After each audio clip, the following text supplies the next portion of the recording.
Chère communauté Foramix, bonjour. Je m'appelle Joseph et cette semaine, on parle de stress aigu et de son impact sur notre physiologie, sur notre corps. Alors, première chose qui est intéressante à noter, c'est que lorsqu'on subit un stress aigu, il y a de la communication qui se fait au niveau de notre corps entre notre système nerveux et notre système endocrinien.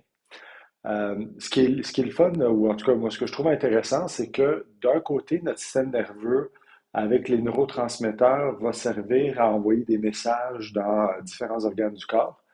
Et d'un autre côté, le système endocrinien, avec les glandes, donc on pense, disons, aux glandes surrénales pour le cortisol, eh bien, eux, ils vont s'occuper d'envoyer les messagers aux bons endroits pour gérer la crise qui a lieu. Alors, qu'est-ce qui arrive quand on subit un stress aigu?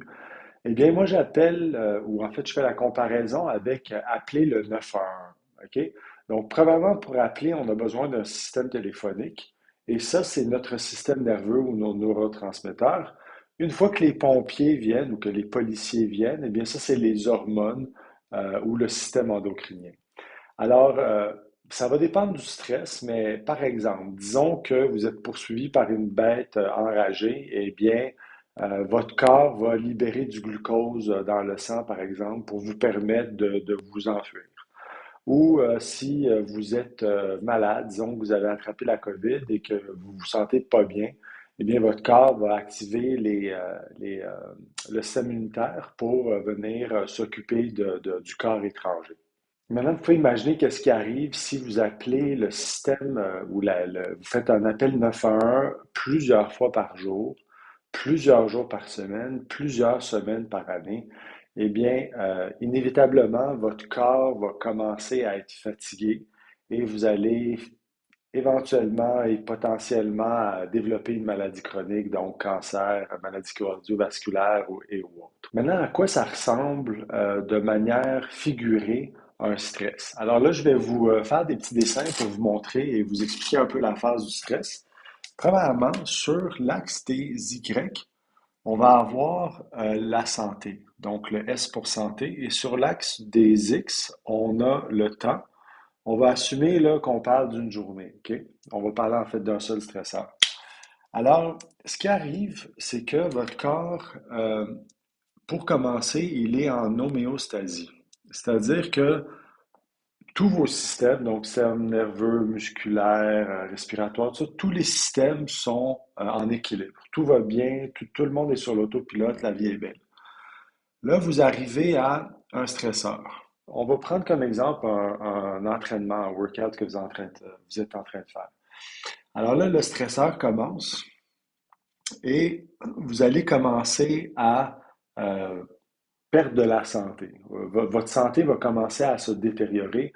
D'ailleurs, si vous ne le saviez pas, pendant un entraînement, eh bien, vous n'êtes pas plus fort pendant l'entraînement, vous êtes plus fort, vous devenez plus fort après, mais pendant l'entraînement, vous êtes vraiment en train de créer un stress, beaucoup de déchirure. Alors, votre santé, tu sais, de manière relative, est en train de baisser ou de diminuer. Alors là, donc, le stress a lieu, la santé diminue. Ensuite, une fois que le stress est terminé, on va commencer à récupérer comme ça.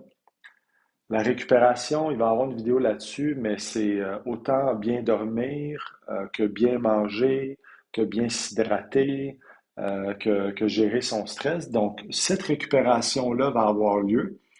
Et là, on va être rendu à un nouveau niveau d'homéostasie. Donc, si vous remarquez, on était, disons, on va mettre 10 ici, mais là, on est peut-être rendu à 15, OK? Les valeurs sont arbitraires, elles veulent rien dire. Mais c'est juste pour dire qu'un stress aigu, normalement, ce que ça fait, c'est qu'au début, ça vous détériore.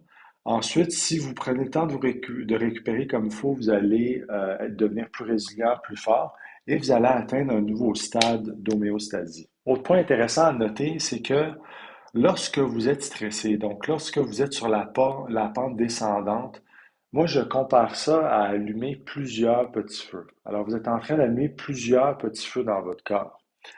Une fois que vous avez arrêté, on n'allume plus de feu, là on commence à les éteindre. Alors si vous êtes capable de tous les éteindre, ces feux-là, eh bien vous allez réussir à atteindre le niveau où vous étiez avant et même plus élevé. C'est ce qu'on parle quand on parle d'inflammation de bas grade, là. On parle d'allumer ces petits feux-là. Quand ça devient chronique, quand ça devient un problème, c'est qu'on allume plus de petits feux qu'on est capable d'éteindre. Et si les petits feux s'accumulent, donc si on allume de plus en plus de petits feux et qu'on n'arrive pas à les éteindre, il faut imaginer qu'on a un feu de forêt. Le feu de forêt, pour moi, c'est la maladie chronique. Donc là, on est diagnostiqué avec vraiment une pathologie qui doit être traitée. Sur ce, je vous dis merci et je vous dis à la semaine prochaine.